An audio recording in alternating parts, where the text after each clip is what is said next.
విజయనగరం జిల్లా Srungavarapukota sub register కార్యాలయంలో cinema తరహాలో ఒక సన్నివేశం చోటు చేసుకుంది.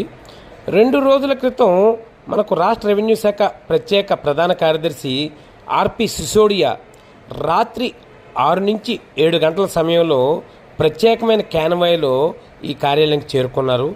పోలీసులు, రెవెన్యూ సిబ్బంది వెంట రాగా చాలా కోలాహలంగా ఆయన దిగి అక్కడున్న రెవెన్యూ కార్యాలయంలోకి వెళ్ళి అక్కడ రికార్డులు అవి పరిశీలించారు.